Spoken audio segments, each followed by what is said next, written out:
Radhe Radhe guys, welcome back to my channel Radhe Krishna Barsa Jaiswal. तो आप सभी कैसे हो? कान्हा जी की कृपा से आप सभी ठीक होंगे। तो गाइस, आज मैं आप सभी के लिए विजया एकादशी की व्रत कथा लेकर आई हूँ। तो इससे पहले हम लोग जानेंगे कि विजया एकादशी 2026 में कब है। तो विजया एकादशी 2026 में 13 फरवरी दिन शुक्रवार को पड़ेगा। तो उसी दिन हम लोग व्रत रखेंगे। और आइए अब हम लोग विजया एकादशी की कथा सुनते हैं, जो कि हमें विजय फल प्रदान करने के लिए होती है। आप लोग अगर जीवन में अपने किसी भी क्षेत्र में विजय पाना चाहते हो तो उसके लिए आप ये व्रत रख सकते हैं। तो आइए अभी हम लोग व्रत की कथा सुनते हैं, क्योंकि कोई भी व्रत तब तक पूर्ण नहीं होता है जब तक हम उस व्रत की कथा नहीं सुनते हैं। तो इसलिए जितना व्रत जरूरी होता है उतना ही जरूरी कथा सुनना भी होता है। तो आइए अब हम लोग कथा सुनते हैं। तो गाइस, कथा सुनने से पहले आप लोग हाथ में थोड़े से तिल या फिर पुष्प रख लें, क्योंकि खाली हाथ हमें कभी भी कथा नहीं सुननी चाहिए।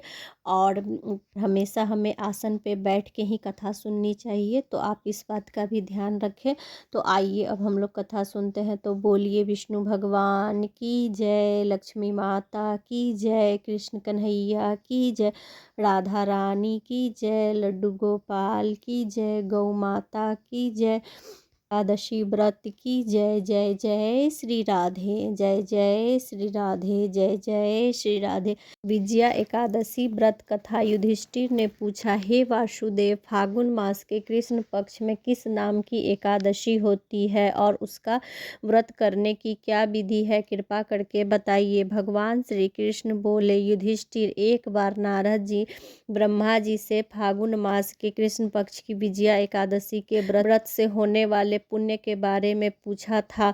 ब्रह्मा जी ने इस व्रत के बारे में उन्होंने जो कथा और विधि बताई थी उसे सुनो। ब्रह्मा जी ने कहा, नारद, यह व्रत बहुत ही प्राचीन, पवित्र और पापनाशक है। यह एकादशी राजाओं को विजय प्रदान करती है, इसमें तनिक भी संदेह नहीं है। त्रेता युग में मर्यादा पुरुषोत्तम श्री रामचंद्र जी जब लंका पर चढ़ाई करने के लिए समुद्र के किनारे पहुंचे, तब उन्होंने समुद्र को पार करने का कोई उपाय न सूझ रहा था।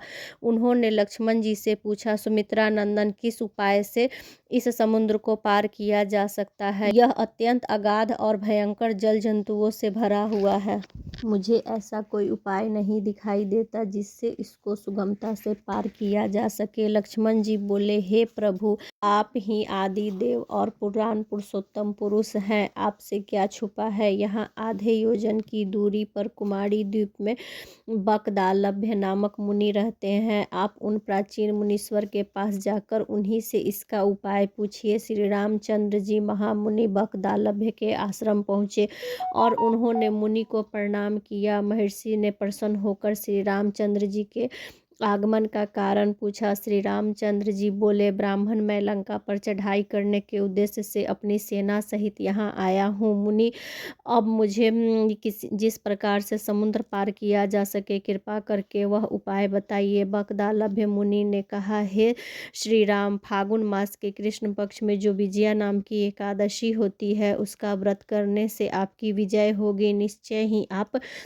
अपनी वानर सेना के साथ समुद्र को पार कर लेंगे। राजन, अब इस व्रत की फलदायक विधि सुनिए। दशमी के दिन सोने, चांदी, तांबे अथवा मिट्टी का एक कलश स्थापित कर उस कलश को जल से भरे, उसमें पल्लव डाले, उसके ऊपर भगवान नारायण के स्वर्णमय विग्रह की स्थापना करे। फिर एकादशी के दिन प्रातःकाल स्नान करके कलश को पुनः स्थापित करें। माला, चंदन, सुपारी अथवा नारियल आदि के द्वारा विशेष रूप से उसका पूजन करें। कलश के ऊपर सप्तधान और जौ रखे, गंध, धूप, दीप भांति भांति के नैवेद्य से पूजन करें। कलश के सामने बैठकर उत्तम कथा वार्ता आदि के द्वारा सारे दिन व्यतीत करें और रात में भी वहाँ जागरण करें। अखंड व्रत की सिद्धि के लिए घी का दीपक जला। फिर दशमी के दिन सूर्योदय होने पर उस कलश को किसी जलाशय के समीप, नदी, झरना या पोखरे के तट पर स्थापित करें और उसकी विधिवत पूजा करके देव प्रतिमा सहित उस कलश को देवता ब्राह्मण के लिए दान कर दे। कलश के साथ और भी बड़े बड़े दान देने चाहिए। हे श्री राम, आप अपने सेनापति के साथ इस विधि से प्रयत्न पूर्वक विजया एकादशी का व्रत कीजिए, इससे आपकी विजय होगी।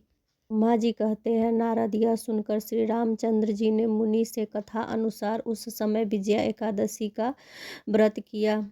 व्रत को करने से श्री रामचंद्र जी विजय हुए। उन्होंने संग्राम में रावण को मारकर लंका पर विजय पाई और सीता को प्राप्त किया। बेटा, जो मनुष्य इस विधि से व्रत करते हैं उन्हें लोक में विजय की प्राप्ति होती है और उनका परलोक में भी अक्षय बना रहता है। भगवान श्री कृष्ण कहते हैं, युधिष्ठिर, इस कारण विजया एकादशी का व्रत करना चाहिए। इस प्रसंग को पढ़ने और सुनने से वाजपेयी यज्ञ का फल मिलता है।